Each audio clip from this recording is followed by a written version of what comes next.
kenyaring tejo liwaran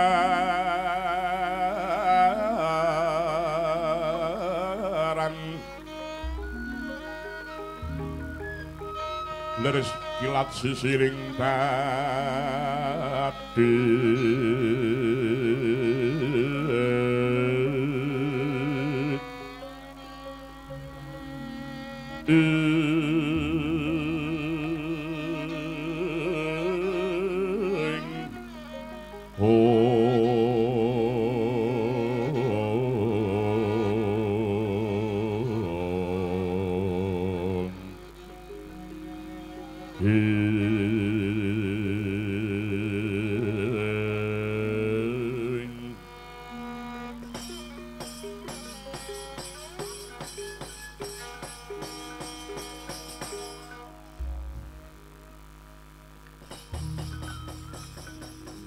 deniro kacampu prang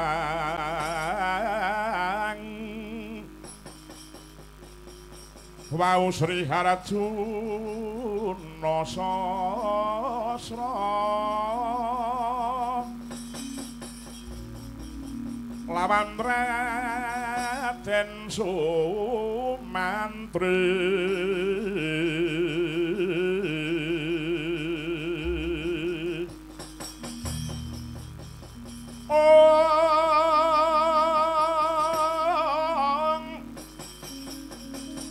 Haliru Prabowo nyenyo harso denyawarso junjung darajating negeri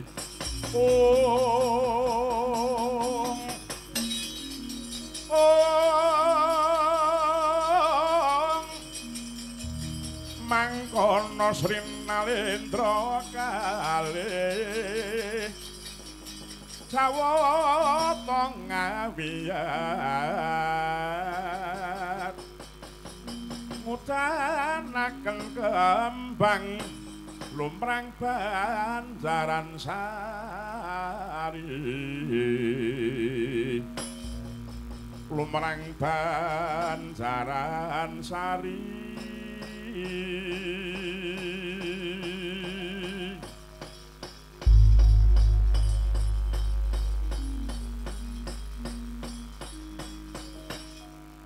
ya jagat wasisane Ngabathara wayah Ngabathara jagat ya jagat dewaku mangkita duh Koko Prabing Ndarawati Koko Prabu Kresna sesemban kula paduka pengayoman kula keparenga kengelayi kula pun Puntadewa ingkang dados wakilipun para kadang Brata Pandhawa ngaturaken pasegan panakrami perembagi kunjuk wonten ing abiyantara paduka Kanjeng Koko Prabing Ndarawati. Oh inggih Yayi. Dan katedha kalingga murdosih panakraminipun Raden Remuntah dhumateng Rakapala Ndarawati. Mboten langkung pudyas tawanipun ngraka kemawon katura Yayi. Sangeting pamundi kula kawula pundi saengga jimat paribe. Mugi kasekecakna lenggah paduka kasrenakna Durgama kang sangga runggi kareng kuwa nagari Ngawarta tanpa beda lawan negari Ndrawati ageman paduka pribadi Koko Prabing Ndarawati. Oh inggih Yayi. Sampun mboten kirang sekeca malih anggen kula menika marak wonten ing abiyantara paduka Prabu Puntadewa. Koko Prabu pepunden kuring Mandura Koko Prabu Baladewa dereng sawetawis dangu rawuh paduka wonten ing madyaning Praja Ngamarta Rijing ngandika kula pun Puntadewa ngaturaken pasegan panakrami perembagi kunjuk wonten ing abiyantara paduka Kanjeng Koko Prabu Baladewa. Inggih Yayi. Sampun kula tampi sih perembaginipun ya Prabu Punta. Ngersanipun Ngraka kuring Mandura mboten langkung pudyas tawanipun Ngraka kemawon kunjuk Yayi. Sangeting pamundi kula kawula pundi saengga jimat paribe. Mugi kasekecakna lenggah paduka kasrenakna Durgama kang sangga runggi Koko Prabu inggih. sampun boten kirang sekeca malih. Anggen kula menika marak wonten ing Abyantara Paduka Kyai Prabu Puntadewa. Koko Prabu. Koko Prabu jimat pepundhen kula Koko Prabu Indrawati. Sawetawis andadosaken cingak ingkang sami kepareng lenggah rawuh Paduka Kanjeng Koko Prabu. Menawi kenging kawedharing kathah tumunten keparenga paring dawuh Koko Prabu kula nedya hanjara talinganipun kang rayi kula pun Puntadewa. Hanjrah ingkang puspita rum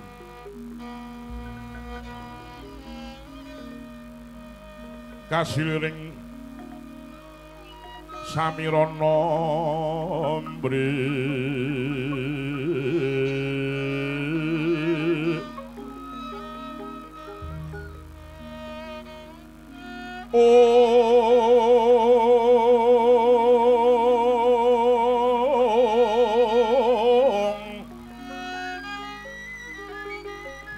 sekar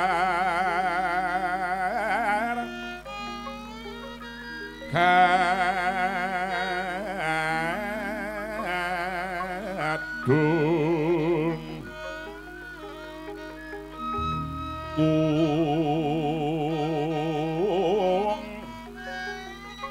ngas gandanyo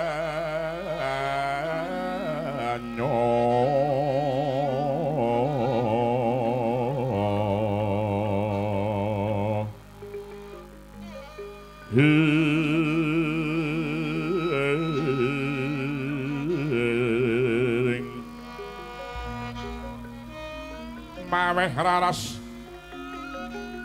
arnaning driya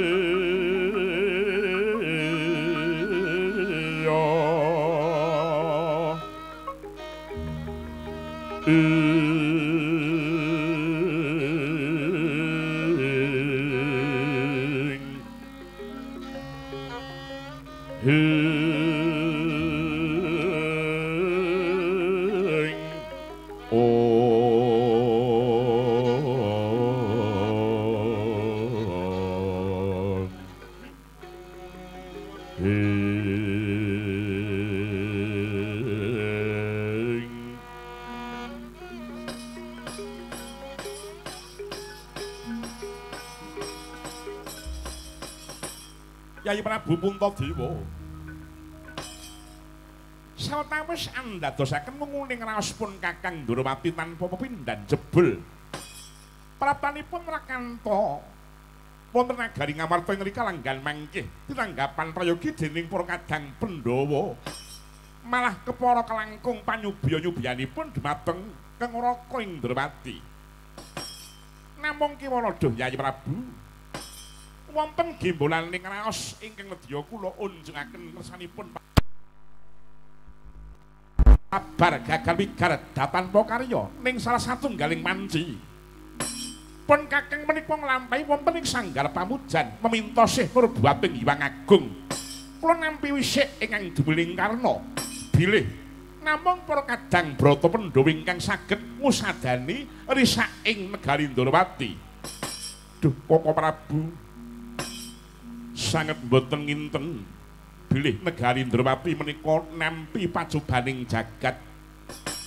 Areh ning nyatanipun sampun sak mesinipun para kadang Pandhawa ingkang kedah jemangkah ambirat ngomalaning praja Ndrawati.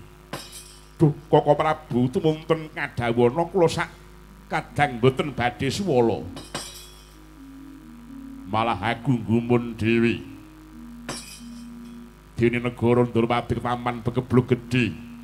Senadyanto kaya mengkono yen pancen ana dawuh Kakang Barep lan Kakang Kresna aku ora bakal silak dina iki uga bakal budhal marang Ndrawati musadani bekebluk negara Dwaraka semanten ugi Kang Raying Madukara mboten badhe siwaling kayun Koko Prabu menapa Koko Prabu tumunten kadhawana para kadang sampun sumadya lair tumusing batos para kadang Pandhawa. Estrunipun malih-malih menapa Yayi? Praptanipun Raka Parandrawati ingkang tansah sesandingan kaliyan Kang Raka ing Mandura menika mboten wonten sanes ujubing raos kula. Koko Prabu Baladewa menika kinarya seksi badhe atur kula kunjuk kersanipun paduka Prabu Puntadewa. Malah kula menika ngungun setahun jembleng serendeng. Negara Ndrawati kok ketaman begebluk Mayangkara. Kok ngono ki piye? Ngene Werkudara. Nalika semana praptani Prabu Kresna kemana negara Mandura ngampilipun Kakang. Kresna ki mung semune sungkawa banget penggalihe. Ngendika nek negara Ndrawati ketaman begebluk Mayangkara ingkang badha saliring reh usada lan pambudidaya. Mula nalika semana ngrantes penggali Prabu Kresna ngantipun Kakang Mandura prapta ning negara Ngamarta ki mau pengangkah supaya pun Kakang ki mau nekseni bakal pengendikane Prabu Kresna marang para kadang Brata Pandhawa. Mula aku ngumun. Lagi iki aku ngerti ento penandangi yaiku Prabu Kresna ki tenanan ora guyonan. Yen to negara Ndrawati ki mau keparak ing pagering. Mila Yayi, aja dadak wigih ringa-ringa.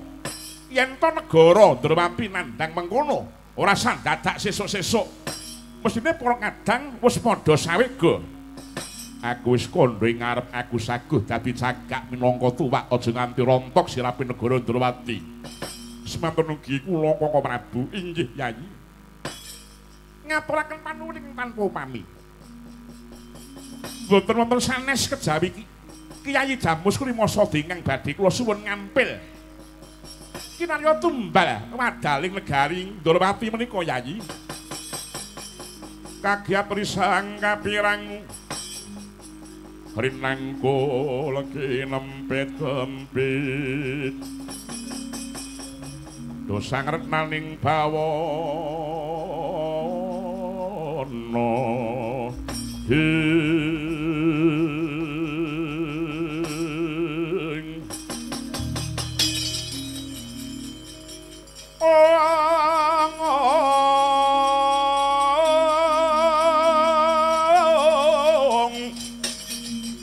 Ki tukang walangati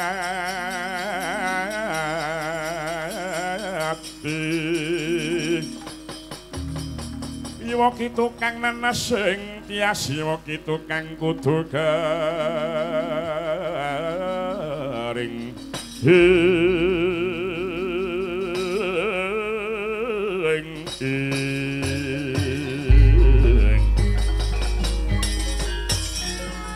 Kadya Dyan Brata Sena kampo kuling bangking Kulwadi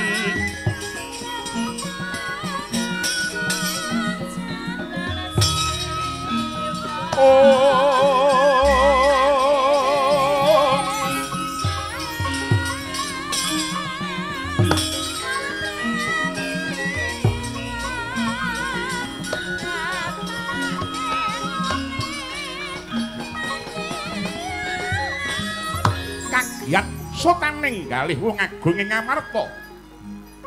Sang Prabu Yudhistira dupi nampi pengendikanipun Kang Raka Prabu Kresna. Nenggih Kyai Jimat Kalimasa ingkang kinarya badal tumbali negari Ndaraka.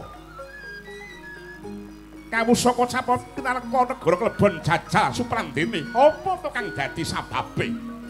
Sawaning kengkenan saking lapis ireng nenggih Lurah Petruk kantong bolong miyak sagung kang sumewa. Miyak langan ing kalang iwan agelar pandamun jalan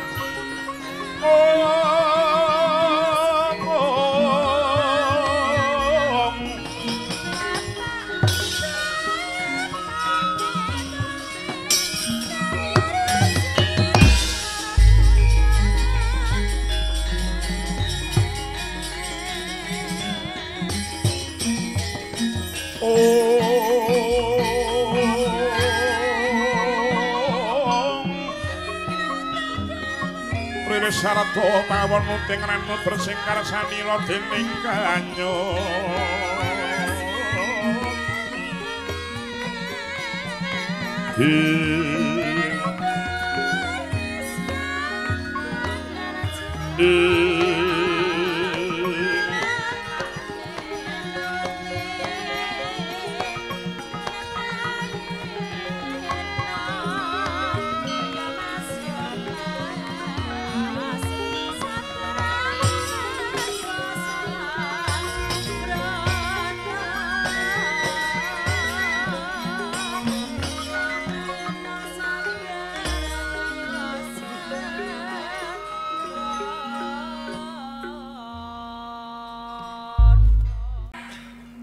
Mbah niku nuwun sewu kepepet napa pripun nek durung ngrungokke gamelan niku kok pikiran kula niku dereng padhang. Apik.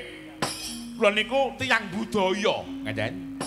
Ngono Petruk banjur karepmu piye? Gandeng kula menika tiyang seni, saderengipun kula menika matur paring kula menika nyuwun uler kambang sawetawis. Gandeng suwan mriki beto mboke truk kecuk. Kula wau nuwun sewu. Gandeng perang pengrawit menika nggih komplit sedaya, mila kula nyuwun uler kambang langsung dipun rangkepaken. Kendangipun menika kendang ageng, tegesipun kendang sabet. Ampun kendang ciblon, nek kendang ciblon ati kula niku dereng semeleh. Ciblon niku isih rongah. Lho ngeten nek kula. Pramila monggo mbok truk kecuk sing lemu dhewe sak rombongan. Mbok truk kecuk matur nuwun. Ayo monggo mbokne. Lur kambang sik mbokne, kenen enggak. Nah niki mergane mbok truk kecuk niku maskotipun rombongan nang Amarta menika kala mau. Mangkono Petruk menika ikonipun menika. Monggo, monggo. Ing cetha mbokne, miki dicedhake mbokne.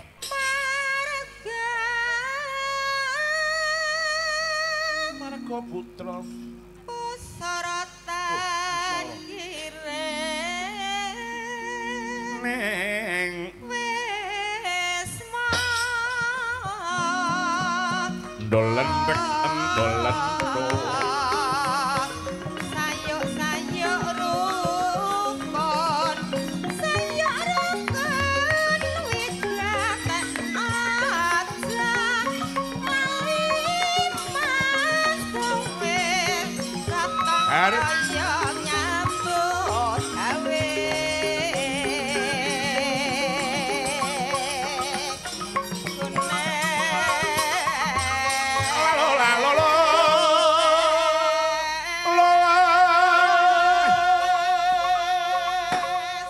iki sing nyuwara bojomu nggih tenan kok saestu ambak bojo kula niku pun umur 77 ning wih suwantenipun tasih anggo grog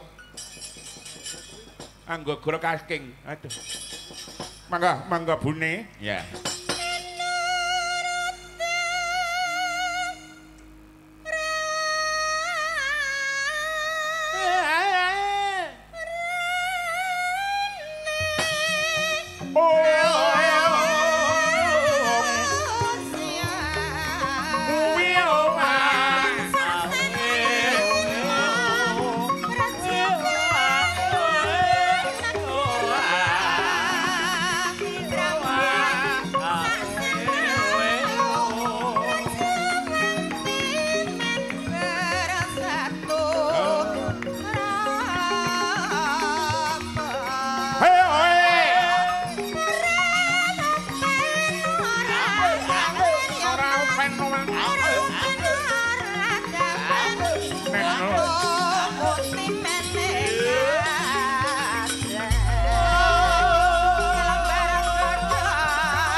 nyebar godhonge kara kudu sabar sawetara ya Mas. Dasar nggih. Matur nuwun sanget Edah. Iya Petruk tumuli matura gandeng wis rampung. Wujude jeneman rekambang iki Petruk. Inggih sinuwun. Kepareng kula menika matur namung lepatipun matur kula nyuwun pangapunten. Nuwun sewu. Sowan kula menika dipun kengken kalian kakekne Semar. Dene aturipun kakekne mekaten. Saderengipun kula menika matur nuwun sewu badhe kula tirakaken kemawon murih mboten wonten tembung sudaning titipan undhaking pawarta. Karepe piye Petruk tembung sudaning titipan undhaking pawarta. Upaminipun undhaking pawarta wonten ing desa wilayah mriki nggih menika Ndopang mriki niku wonten ula gedene niku jane mung sak jempolan sikil. Mengken nek tekan laladan Karangbaya menika niku krungu galuh Ndopang eneng ula ki mau gedene iki mau sak pupu. Lah mengken nek pun dugi wilayah Bentar menika pun benten malih. Galuh ning Ndopang ki eneng ula gedene iki sak glugu niku ndak ing pawarta. nek sudaning titipan piye? Alah, sakniki pun barang sing lumrah nek sudaning titipan niku mau. Contone bantuan saka dhuwur grojok-grojok tekan isor mung kricik-kricik niku pun kulina sakniki. Mangkono Petro nggih. Niku nuwun sewu. Aturipun Kang Semar mekaten truk aturna marang ngersaning Gustimu para Pandhawa luwih-luwih Prabu Puntadewa. Yen to titi mangsa iki Semar ki bakal duwe gawe gedhen. Lire piye? Bapakmu iki bakal duwe gawe ya kuwi kepengin bakal mbangun marang kahyangan. Sabanjure mulih kasembadaning sedya nggone bapakmu ki mau mbangun marang kahyangan.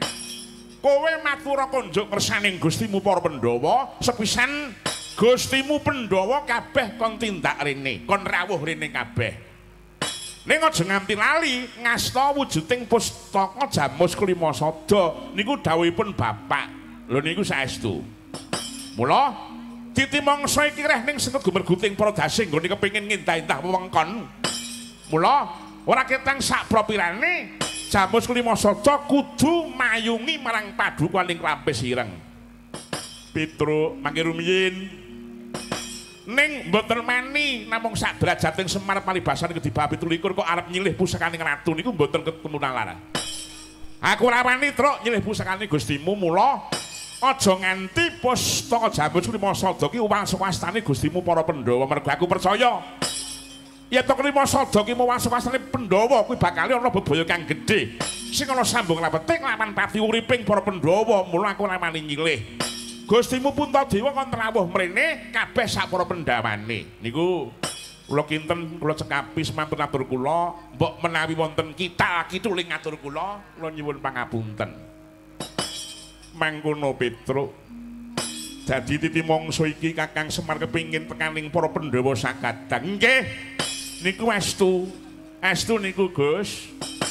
Nuwun sewu Yayi.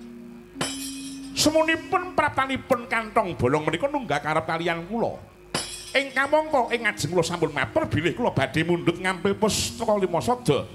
Nanging semunipun paduka Prabu menika sumpih menapa kang dados atur kawula kala wau. Nuwun sewu. Piye Petro? Kula kok mireng kadosipun Sinuwun Ndrawati menika ugi iya Petro. Negara Ndrawati ketaman pegebluk Mayangkara bisane Waluya Jati kudu ditumbali pustaka Jamus Klimasada. Ngoten. Iya Petro. Wah, elok niku. Aneh niki. Ndrawati kok ketaman pegebluk Mayangkara niku mau jan niku nuwun sewu gumun kula. Ndrawati ketaman pegebluk Mayangkara niku nembe niki. Mergane nuwun sewu kula mireng kabar niku jarene sing ngasta Ndrawati menika tetungguling Nalendra titis Sanghyang Wisnu. Lah kok taman pegebluk Mayangkara critane niku napa? Gek dalange niku sapa? Gek tanggapane niku pira? Lho niku saestu. Lho niku. Mendah negara liyane sing ora ketaman pegebluk Mayangkara. Mendah negara liyane sing ora ning Wisnune. Maka panggombakan Ngastina Kumbina Ngamarta Mandura sedaya mboten wonten pegebluk. Nuwun sewu sinuwun dicek riyen niki sinuwun dicek riyen. Dipun teliti langkung rumiyin menawi pegebluk saestu monggo dipun aturaken Gusti kula Ndrawati nanging nuwun sewu lho sinuwun menika nuwun sewu. Wong bature dhewe wae mbutuhke pustaka Klimasada lha kok malah arep diaturke marang wong kono-kono. Lho niki dipun cek rumiyin. Petro, nun kowe semune ngina karo aku, Petro. Kowe semune ngina Ratu Ndrawati, Petro. Petro. Anggepmu ki apa? Kowe wani adu sekecap lawan Prabu Kresna Ndrawati. Kresna kuwi mau letu coba ditonton wae. Wis gedhe labuh labete Kresna marang para kadang Pandhawa. Wis gedhe labuh labete Ratu Mandura marang para kadang Pandhawa. Kaping pira Pandhawa ngalami pepeteng, nglakoni penandang, nglakoni pacoban sing bisa madangi swasana ya mung Ratu Ndrawati, Ratu Mandura. Griyen. Mun sewu. Teng mriki niku lho eleke teng mriki niki.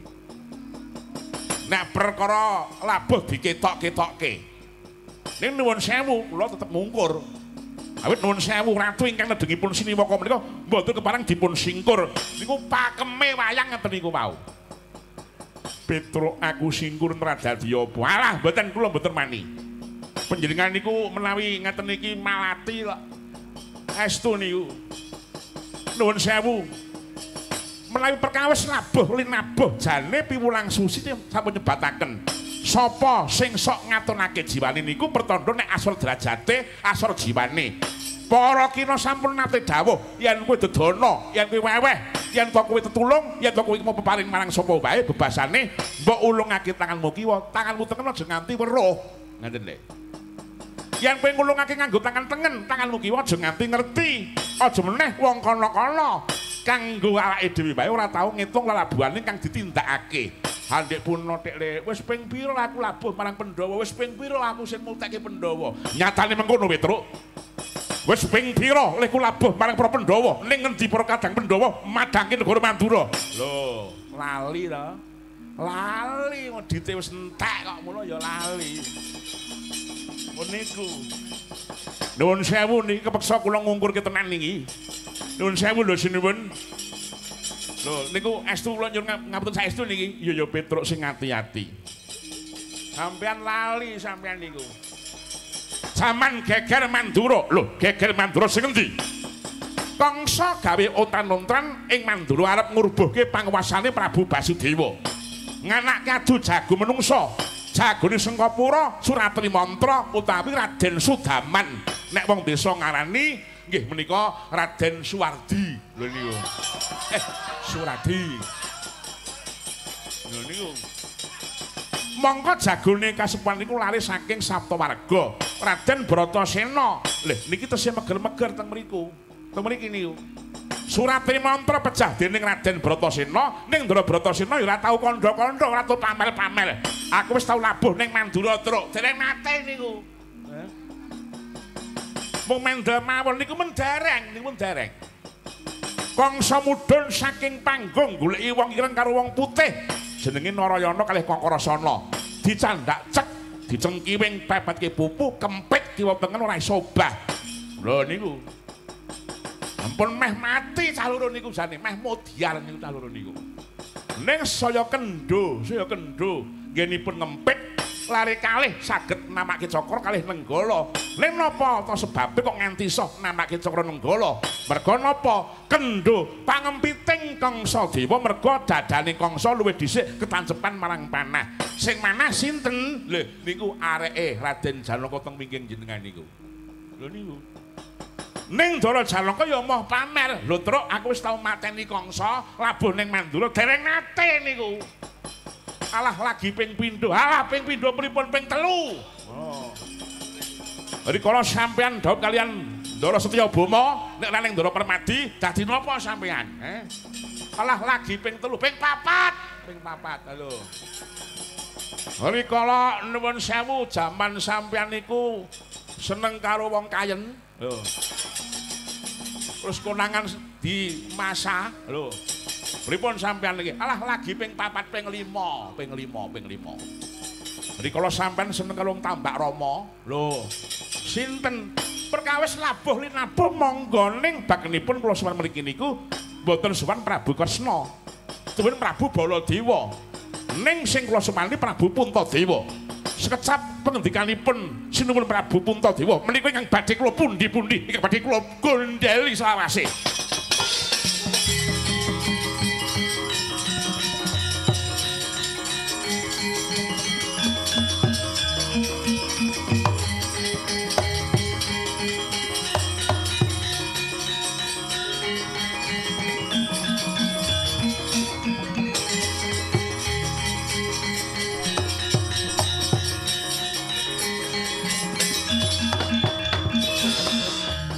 Bumi gunjang ganjing langit kelap-kelap katon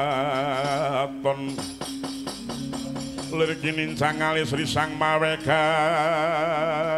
gandrung ing Prabu kados pundi menika Yayi semunipun Petruk kantong bolong mantun kalian Yai Prabu Kresna Indrawati Koko Prabu sawetawis kula aturi semene Petruk kantong bolong kula sinuwun.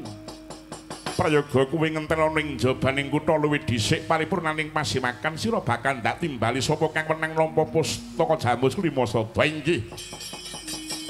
Menawi menika ingkang dados dawuh paduka paling kula nyuwun pamit nyutambeng pangestu. Iya Petruk duga digawa ngati-ati aja kongsi lali Petruk.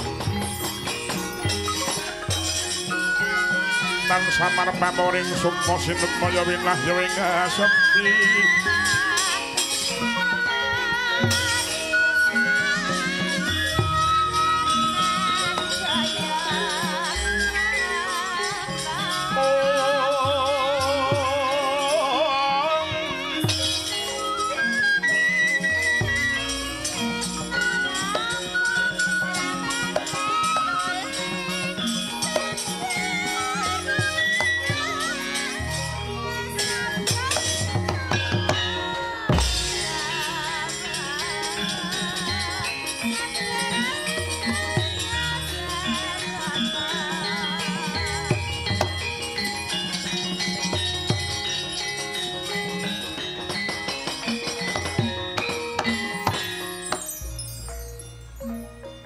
Koko Prabu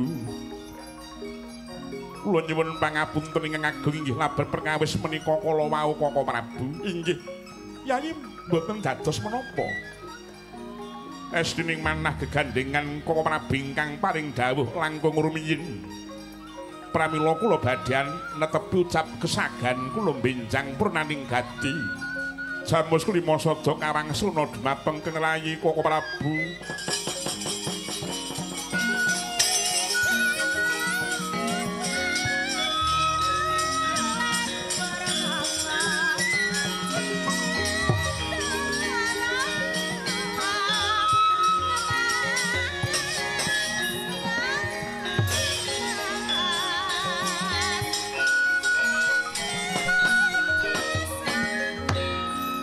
Yayi sepinten bombonging penggalih kang Raka Kuling Ndrawati ing titi mangsa menika kepareng kula nyuwun pamit saking Resa Paduki Prabu Puntadewa kula mboten badhe supe purnaning gati senaning Wiyadi negari Ndrawati tumunten kula aturaken mangsul ing Resa Paduki Prabu Puntadewa nun inggih Koko Prabu mboten langkung sembah kula nganggo miring jengkaripun Paduka Koko Prabu Ndrawati.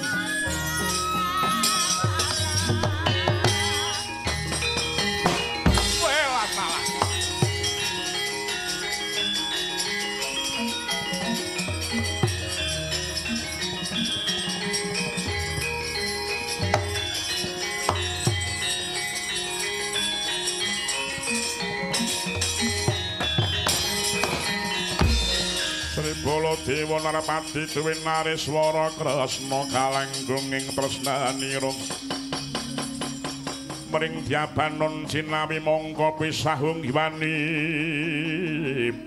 ing Yayi Rakanting Pandura nyuwun pangapunten sampun cekap kalbetanipun Prabu Kresna tumunten wangsul dhateng Projing Dwaraka mongko Raka Puring Mandura menika minangka dados paseksen menapa ingkang dados ucapipun kadang kula pun Narayana.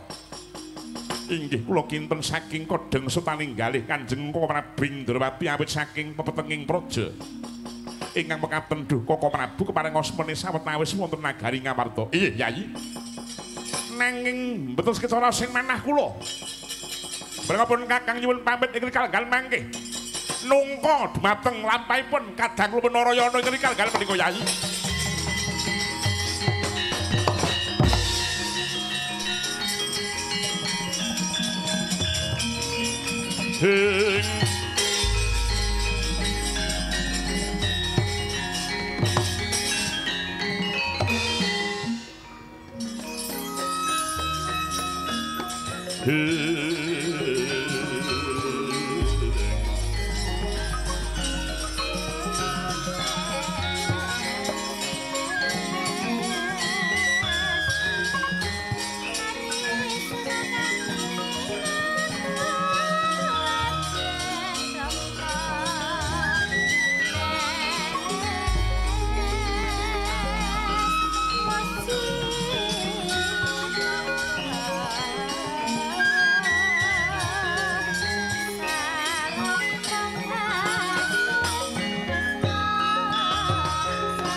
Werkudara kepiye iki Yai?